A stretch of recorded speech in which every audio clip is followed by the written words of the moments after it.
Dun-dun-dun, dun-dun-dun. Welcome back to Balancing Unhinged. I'm Amber Shah, the Shah of St. Augustine, and today I have the pleasure of talking about my incredible wellness journey. I've transitioned from a high school athlete to a passionate yogini and nutritionist, emphasizing the importance of both mental and physical health. Wellness, it's a journey, not a sprint. It's like a marathon. I had this quote from a t-shirt that I got my first day in my first college, and it said, a journey of 1,000 miles begins with a single step, something like that. And I really always loved that, and I always loved that shirt, and I don't know what happened to that shirt, but maybe I'll make a new one. So let's start at the beginning. My background: in high school, I was never into yoga. In fact, I thought it was stupid. And I didn't know why people did it.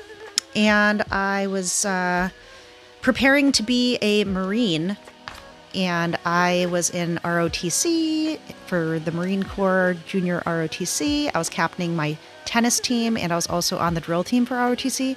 So I had a really strong dedication to sports, and in my freshman year, I played softball because I had played softball since I was 8 into high school. But then when I got on the JV team instead of the freshman team my freshman year, something, I don't know, I ended up quitting the team because, I don't know, I didn't like the girls or something. But I switched over to tennis, and I also was on the drill team, and that was lots of fun. And for the drill team, I had to get up at like 6 o'clock in the morning several days a week to go to drill before school and then stay after school. And I was always taught a high level of discipline through the drill team. And I also was working at a pizza place, so I was gaining a lot of weight from eating too much pizza because me and my 2 sisters both worked, all 3 of us worked at the pizza place at one point in time.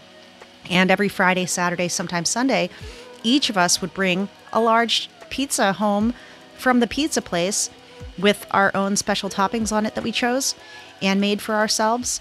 And sometimes we'd make like one pizza, and then we would make a combination of whatever it was that we wanted. And then sometimes we'd be in like a mood and be like, well, each of us want our own pizza, so we're just going to take our own pizza. So I gained a lot of weight in high school, and I had a lot of trouble in ROTC and drill team trying to keep weight. So for my height, I was supposed to weigh a certain amount, and I can't remember how much the weight was, and we'll say that it was like 146 or 144.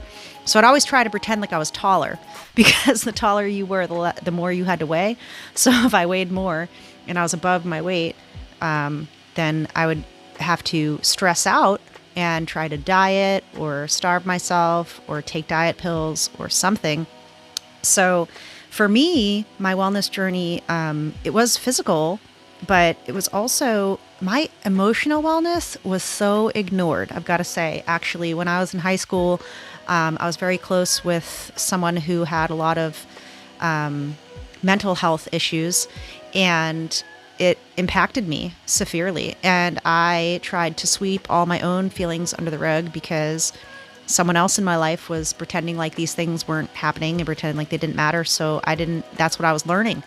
And it was very difficult for me to understand the benefits to a healthy emotional wellness regimen as well as physical. And then my spiritual was just not there either, because I didn't grow up with one specific religion. So I kind of was always confused. Like, what am I? What am I supposed to be doing? Like, people were like, oh, it's easy. I'm this, I'm that. You know, my mom's Jewish, so I'm Jewish or whatever. Like, that's easy. But for me, I don't know. My mom kind of came off as Christian sometimes. My mom came off as Buddhist sometimes. My mom is Korean too, and they've got a lot of Korean folk lore and stuff, if you know about that. Mostly only Koreans are going to really know about that. But anyways, so there's like a lot of that kind of stuff. And it was very confusing growing up for me, emotionally and spiritually, and following this wellness path. But honestly, the social wellness was always there. Intellectual wellness, I always tried to push myself and stuff like that. But the spiritual wellness was not there. And then occupational wellness, I was always working different jobs and trying to find fulfillment or distraction, even just through work. Environmental wellness. My mom likes to do gardening and stuff like that, but I never really like to help her because she yells at me too much.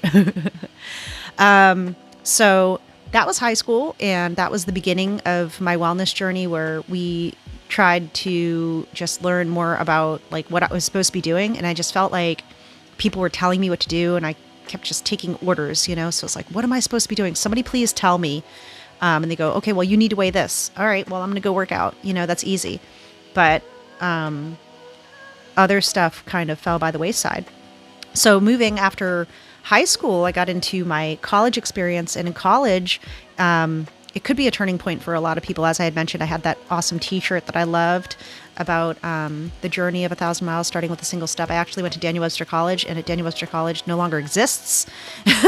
Daniel Webster College, I went there in 2003 to 2005. Then I dropped out after my second year, but they were sold shortly thereafter to ITT Tech. And then now they're actually owned by SNHU, Southern New Hampshire University, where I ended up getting my degree like 15 years later. But that was purely financially driven, because the classes were like $1,000 a class. So if you want like a cheap degree, and I'm not saying it's cheap in the way, I'm just saying financially it doesn't cost that much, because Daniel Webster College was $51,000 a year to go for a flight program. It was like $40,000 a year, and then $11,000 a year for the flight program on top of the original tuition, which included room and board and all that. And then I ended up getting like a 50% financial aid situation, where 50% of my degree was covered by my scholarships for being in honors classes and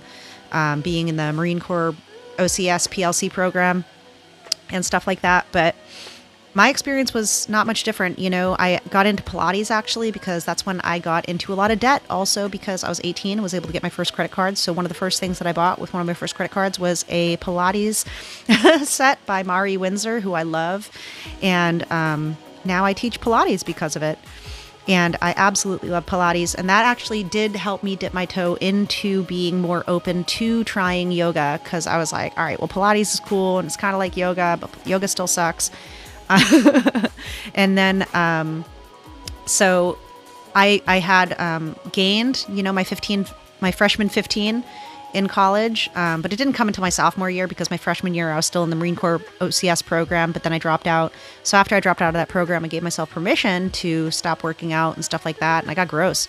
It felt gross, it didn't feel good, like, not to mention gaining the weight and physically just putting on extra weight, and the mindset behind that, and knowing, like, oh God, every day you're like, oh, I gained weight, I need to lose weight. Like, that's a horrible thing to think, So actually last week I stepped on the scale and gained 10 pounds since the last time I checked, which was a couple of years ago. But like, all my clothes still fit the same, and I'm okay with it. I don't mind. And I'm like, I don't know if it's just because, I don't know if I'm older, I'm getting over it or something, or I'm just like at a stage in my life where I'm not worried about it. But honestly, like, I feel the same. I feel about the same. I feel like I'm getting more comfortable in my own skin. It's weird to say that out loud, but, gaining weight, trying to fit in socially, still trying to do your schoolwork and do your intellectual stuff, and then either maybe keeping a job or doing student aid or something like that in college. But honestly, like, my physical wellness got ignored. And then still my spiritual wellness was ignored, because I started drinking a lot, started smoking mad weed, stuff like that. And more. But it's hard to keep it all together. And that's why some of that all helps me maintain the perspective of remembering that it's so easy to let something just completely fall off,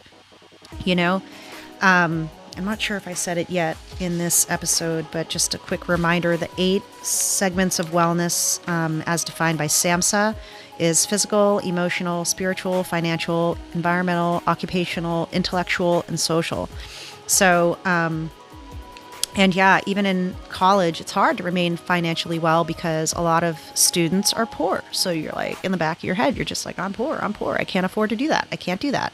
So you kind of like live in this like fear-based standpoint where you're like just waiting for the perfect opportunity to come up. So, and that's something that I think is really cool when it comes to like manifesting. Have you ever manifested? So sometimes just writing something down and then seeing it is like a way of manifesting something, and it's amazing.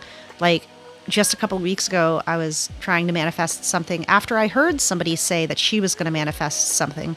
So somebody like inspired me to want to manifest something. So I wrote it down, and just being super specific was very helpful. So I was really excited about that.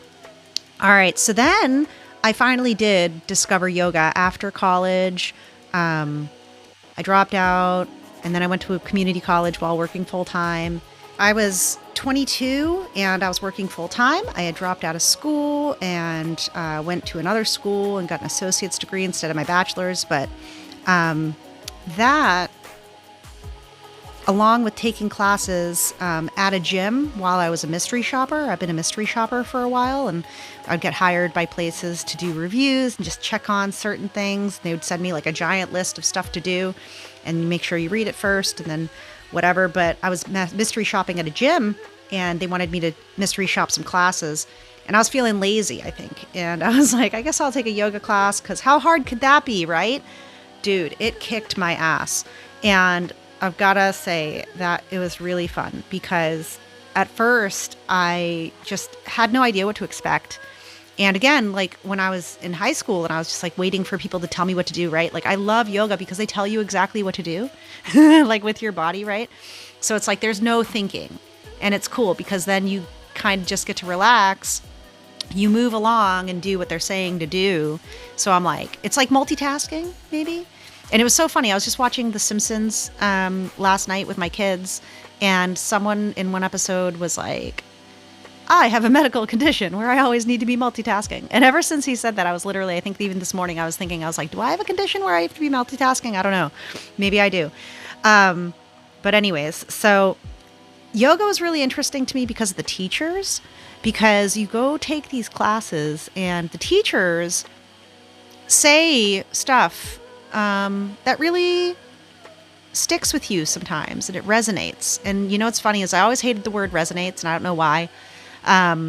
But some of the teachers are the ones, you know, it's like people, if you get into yoga and then you start taking classes places, and then you'll go back because you'll be like, I really like that teacher. So that's what a lot of these teachers do. They suck you in, but they become like guru, you know, because they're teaching you like a teacher. Guru is teacher. So they kind of like become your teacher, and they inspire you to be you.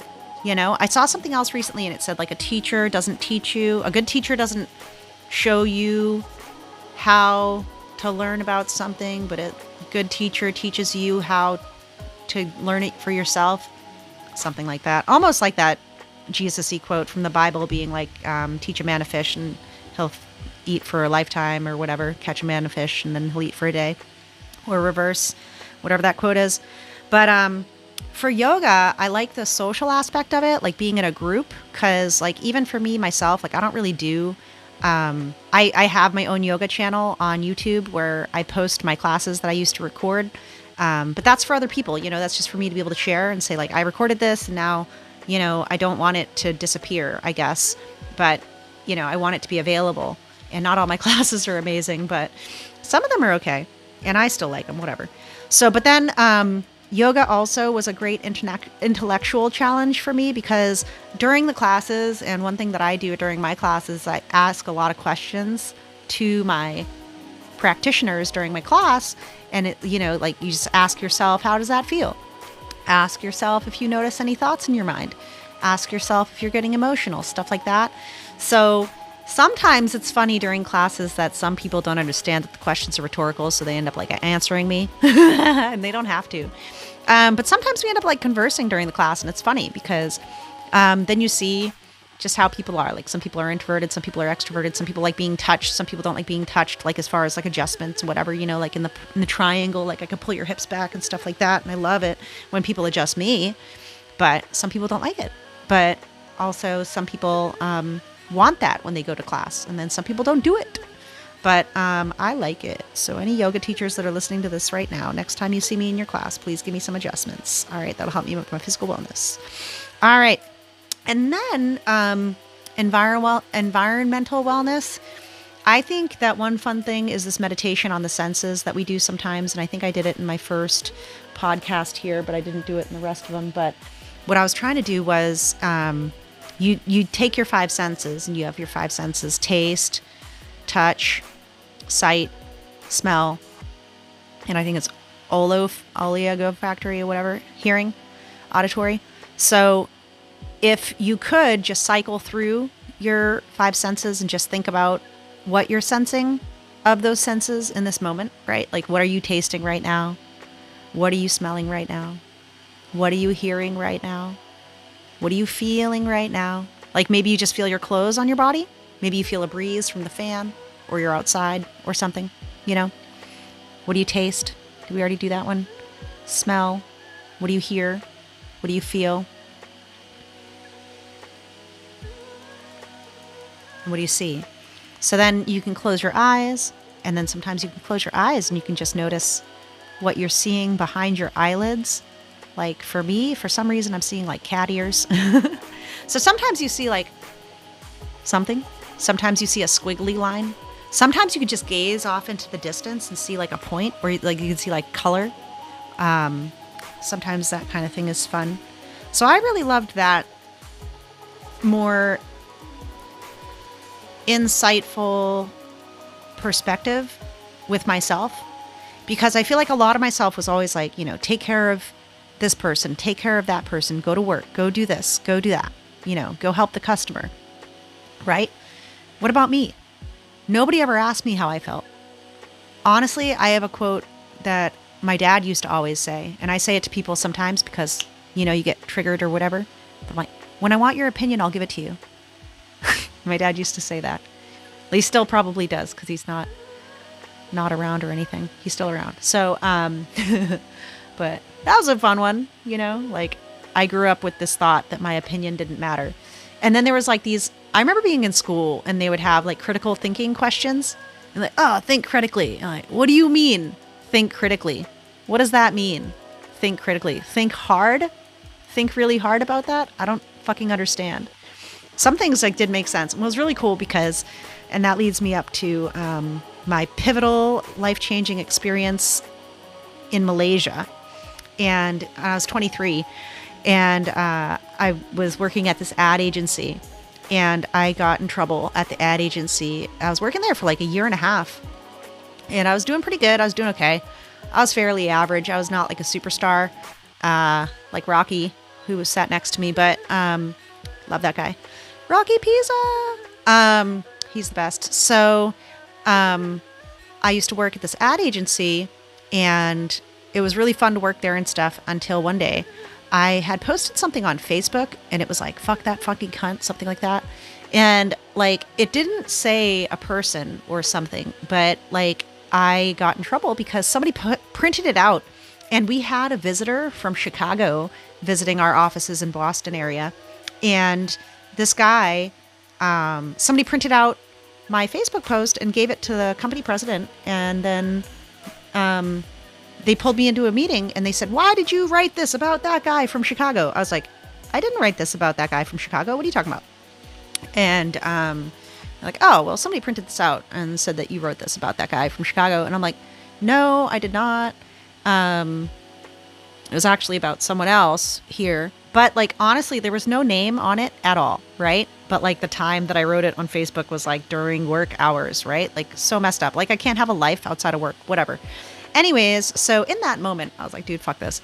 So I decided to go to Malaysia, and that was like September or something. So then, or August, it was in the summer, but either way. And I was like, I want to go on like a trip somewhere. And then my boyfriend and I decided to go to Malaysia. And when we were in Malaysia, I happened upon this yoga studio while we were trying to go to a Super Bowl viewing at like 7 o'clock in the morning at this British pub. So right next door to the British pub, there was this yoga studio called Inner Glow Yoga. and it was run by Ayapan Nariana. Hi, Ayapan, I love you. And he inspired me. I went to the Super Bowl viewing at the British pub, and then we got one of these like your first class is free flyers at the yoga studio right next door. It was like a 20-minute cab ride away from my hotel. So we went there the next day or later in the day, I forget. But man, I loved it. And then they had like an unlimited pass. So it was like $30 or something or less. I can't even remember. It was some insane price that was really good that I liked. And me and my boyfriend both got the unlimited pass to the yoga studio. And then we got a new hotel right next to the yoga studio too. So then we were going to take this guy's class at his yoga studio, and he was the only teacher there. So he taught all of his own classes twice a day. And I forget if it was a 90-minute or a 2-hour long class, but it was longer than an hour for sure. It might have been 75 minutes, but either way, I came home after that trip to Malaysia with the goal of becoming a yoga teacher. So I ended up going to live at a yoga ashram for 2 months. And I went to Malaysia from like February to April. And then I found this yoga teacher training course in New York. That was only like a 5-hour car ride away from my house in Boston area. And I ended up living in this yoga ashram for 2 months. And got to live with all these swamis and chaitanyas and all these other communal residents and yogis and yoginis at the ashram for 2 months. The first month was a TTC, the teacher training course, where I got my certification in yoga. And then the second month was just like a karma yoga. So I got to live there for free, but I worked the kitchen, I cleaned the bathrooms, and I was like an indentured servant type person. But then I got to like, cook and learn all this cooking and learn all these different things for a month and just chill. That was really great. My guru in Malaysia was actually an Indian guy, and he also initiated me into Reiki level 1 because we had all these crazy spiritual talks. So dude, in Malaysia, I got all this like spiritual wellness inside me. And the craziest thing was he told me that like I already knew it all. I'm going to cry. But like we were talking about all these different things. I told him about this one time when I was like a little kid and something happened to like one of my sisters. And then I was like, I could see this like smoke coming off of her. And I wanted to like wave off all the smoke and like move it around and stuff like that. And he was telling me that I was like aura cleansing her as a child. And then he told me I was an aura reader. And I was like, oh my God. So now turns out I've always been able to do that. And you always know these things that are just kind of deep within you. So I had a really great time in Malaysia meeting my guru and being inspired to become a yoga teacher. And then after becoming a yoga teacher, I felt like I wanted to like get out of doing sales. And I was like kind of feeling like skeeved out on being a salesperson. And my career kind of changed. So I ended up getting a full-time job again at an ad agency doing online-based ad sales, but I got to start teaching yoga classes at a gym. And before I could start teaching classes at the gym, I was trying to work at this one particular place, and I went in there and they said, well, we don't have an opening right now for yoga, but we do need a cleaning lady. Do you want to work as a maintenance staff person until the class opens up? And I was like, yeah, I'll do that because it would get me on the payroll and then they wouldn't have to redo my W-2 and it's like easier just to transfer me to do that, whatever. So it actually only took like a month. I was so shocked. And I was there for like a month and I was working as a cleaning lady on the weekends while I was also working full-time at the ad agency. And after a month, I got a class. This lady was like moving to Hawaii or something, so she wanted me to take over her class. So I took over her class and I was really excited. She had such a great class. So I, felt a lot of pressure to really do a good job in that class for her. And I ended up picking up more certifications because working at the gym, people would ask me like, can you sub this other class, whatever. And I'm like, oh, well, I got like my yoga teacher certification, but that's all I have. And Reiki level 1, but that's not going to help me at the gym. So then I ended up getting like a group exercise certification, and then I got a personal trainer certification through ACE. And then I was like learning more about it and heard that a NASM certification was like a fancier certification or nicer, whatever. Be honest, it does not make a difference, y'all. So don't listen to that garbage. But now I'm a I'm a NASM certified trainer since 2017. So I've been a personal trainer since 2015. So this is my 10th year as a personal trainer certified. And it's really hard sometimes to balance the two careers, honestly, because of like time constraints and family and friends and wanting to do your own social thing. So working as a yoga teacher on like the weekends when you're also working full time, and then you want to have friends or a boyfriend or a relationship, family, stuff like that, and stuff pops up, so it's really hard actually sometimes to get a sub when you're a yoga teacher. And then of course, if you were, a studio owner and you're looking for a yoga teacher, you want somebody who's committed. So it's easy to say, whatever, but sometimes I would have to get a sub and sometimes I couldn't. And that's really stressful. Finding substitute teachers was super stressful. And the importance of continuing education in the fitness industry is super important too, because even like 2 years ago, I was working as a manager at a specific type of personal training gym that used EMS. It's electronic muscular stimulation. This place is called Body 20, but they are based out of like Australia, but now it's a franchise. So you get hooked up to this electronic muscular stimulation suit while you do your workout, and you work out with a personal trainer while you're doing EMS. It's really cool. Super, super effective workout, super fast. You get super sore after you only do it every once in a while, but if you do it regularly, it's really, really good. But anyways, like I knew about that before I got that job, and it was because I've been a trainer for so long, and then also I got certified as a nutritionist a couple of years ago, and that was fun. But yeah, there's like so much to it. So it's like, I was like becoming a yoga teacher, and then they're like, oh, what if I want to do one-on-one yoga teacher training sessions with people? Oh, then you need to become a personal trainer. All right, well, if I'm a personal trainer, if I want to help people lose weight, and but you need to become a nutritionist, because then, a lot of losing weight is actually just your diet. Okay, great. I'm going to become a nutritionist. All right, great. Well, now I'm a nutritionist. What if can I make a meal plan for someone? Oh, you have to be a registered dietitian now. What the fuck, dude? Never fucking ending. So even now I'm like a realtor, and I'm like, oh, great. I'm a realtor now. And I'm like learning all about like all this stuff being a realtor. And the more that I learn about really being a realtor, I'm like, shit, I think I need to become a lawyer. I need to become like a real estate attorney, because they're the ones that know everything. Because every single time, like as a realtor, you're like, okay, great. I can like let you in the house. I can tell you a little bit about it and stuff. But then you need like an inspector, you need all these other things, an appraiser, whatever. And then you need your title agency anyways, and you need your lawyer. But what if I was the lawyer? I was like, So it's like always like constantly just moving up. And then the pandemic, oh my God. So like 5 years ago, as some of you know, I was living in the Boston area. So like in the Boston area during the pandemic was like mad messed up, you guys. And it still is, which is why I left.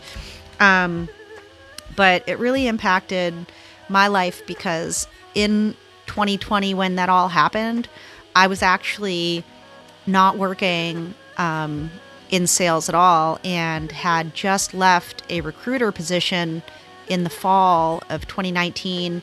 And in the spring of 2020, when the pandemic hit, I was working full time as an instructor, and I had like 3 personal training clients in their homes. They were all doctors. And then I had like 3 or 4 yoga classes that I was teaching at 3 or 4 different gyms. And then I was also teaching for a corporate fitness position for cardio kickboxing. And that actually helped my YouTube channel, because during the pandemic, they wanted me to record all these classes for people so that they could do them at home. And then they let me reuse them on my YouTube channel. They were like, oh, you can use them if you want. I was like, all right, whatever. So then I just put them all on YouTube. So that was cool. But I was training all these clients, and after the pandemic hit, it became so challenging to work professionally in gyms, because all these things changed. And then honestly, it's a very incestuous kind of industry, as they all are, honestly. The more you learn about it, if you switch industries and you work in a couple of different companies, whatever, that do all the same thing. Like I worked at 2 different magazines that were competitors, and most of the people had worked at both places, including me. And then I was working at this company that did third-party marketing sales programs, and there's like 4 different companies that do that I used to work for. And even now I can think of one guy that's a president for one of them that used to be the VP at another one. I think his dad was at Best Buy or something. But so it became very challenging. And even during the pandemic, I had to have my child in kindergarten from home, remotely going to public school, had to sit behind her on the floor while she was on the computer. And she's in kindergarten, trying to be on the computer for like 3 hours straight with the teacher talking about nonsense, and then yelling at the kids pretty much all day, being like, pay attention. Why can't I see you? It was like the Brady Bunch, and like nobody was paying attention. And like, you're not talking to them anyways. So what the hell's the difference? And then like I would get yelled at if I'm behind her on the floor and then my head pops up trying to like fix her computer or something, or even help her pay attention. Like, we don't want to see you in the screen. We don't want to. How do you expect all these 6-year-olds and 5-year-olds to be on a computer sitting here forever? Like, I can barely do this. So, like, a lot of people can't do this. And they tell me, I don't know how you do that. And I'm like, I don't know. I think it's fun. It's kind of fun for me. But a lot of people don't agree. So, when I was training my clients during the pandemic, and 3 of them were doctors. All 3 of them were doctors. All 3 of them. Bye-bye. They said, oh, for your safety, we can't let you train us anymore because we still need to be around patients, but we can't be around non-patients. And if we get you sick with the COVID, blah, blah. I was like, great. So like, honestly, like that whole thing was so depressing. But the only good thing is I ended up deciding to go back to school. So I was like, all right, well, if I'm going to be stuck at home all day and being on the computer with my daughter all day over here, I might as well just go back to school myself too, or something. And then I did that, and then I was able to get my degree 3 years ago now. So 3 years ago, I finally got my bachelor's in business and got my intellectual wellness taken care of. And during the pandemic, again, locked inside the house, I was like, I'm an extrovert. Like I like talking to people. So I ended up like being part of this. I was part of this No Excuses Moms group and started this morning workout. And I was like, all right, well, let's work out on Zoom. I'm going to do every day. I wanted to do every day. And they were like, I feel like every day is too much. All right, I'll just do Monday through Friday. So I did every Monday through Friday at 6 a.m. since March 2020. And here we are 5 years later, and I'm still doing it. So I still do it now, but I cut out Wednesdays. So this morning I got to sleep in, but I will only cut out Wednesdays if we do Monday and Tuesday, because sometimes we end up like skipping by accident if I sleep in, because I'm a human and I'm not a robot. But like sometimes I do accidentally sleep through my alarm. It's been known to happen, but I'm sorry about that if that's ever happened to you. But the resilience that was required during COVID was just so crazy, because like every day, it's like literally just like making up all these crazy excuses, like uncertain times. Remember that? Uncertain times. During all these uncertain times, nobody knows what the fuck's going on. And everybody wants answers, and the only answers that we can get are real, actual lies, because nobody knows what's going on. It was so terrible. But anyways, allegedly we're past that now. So can't wait. Because currently, I was able to move to Florida in 2021 and sell my house pretty quickly in Massachusetts. It was a beautiful house. I miss it. But, I've come far. I still teach classes on Zoom in the morning. Saturday is coming up. This Saturday is the spring equinox, and I'm going to be teaching a yoga class at the art studio and gallery at the St. Augustine Pier, near the St. John's Pier at the St. Augustine Beach, and it's going to be at 8 a.m. So please come. And I posted it on my new nonprofit page for the Sage Exchange. So my friend Carolyn and Stephanie and I all opened a new nonprofit organization where we can exchange some information with like sage advice. And like hopefully we're going to try to find some places where we can start doing some permaculture projects. So if anybody knows any, please give me a call and recommend any to me. We are going to be also looking for some cheap lots of land. So if anybody knows any lots that are available, please let me know, where we could do like composting and public projects and things of that nature, because community is very important. And actually also on this Saturday after the yoga class, we're going to stick around for a little bit and do a beach cleanup. So I'm going to bring some trash bags, and anybody that wants to stay with me and do a beach walk and bring a trash bag and try to do some cleanup around the beach area, that'd be super appreciated. We would love to see you there. All right. So thank you so much for joining me today and allowing me to share my wellness journey with you. I did also try out acupuncture and hypnosis, and I'm studying neuro-linguistic programming. So I'm trying to teach myself the art of positive self-talk. And one problem that I have with positivity is toxic positivity. So I try to avoid that and that's why I joke around, and that's why I'm sarcastic sometimes, is because I'm trying to avoid that toxic positivity. Some people talk to me in a positive manner that turns a little bit toxic for me, and then it like triggers me into like a negative downward spiral. So it's weird. Positivity and motivation. My story is a powerful reminder of resistance and the importance of mental and physical health. And I would love for you to reflect on your own wellness journey as well. And follow the podcast for more inspiring stories, because next week we're going to talk about parenting. We're going to talk about balancing work and family. And I look forward to that. So please join me next time, and I will see you then. Have a great day and stay unhinged or balance it out, whatever. Bye.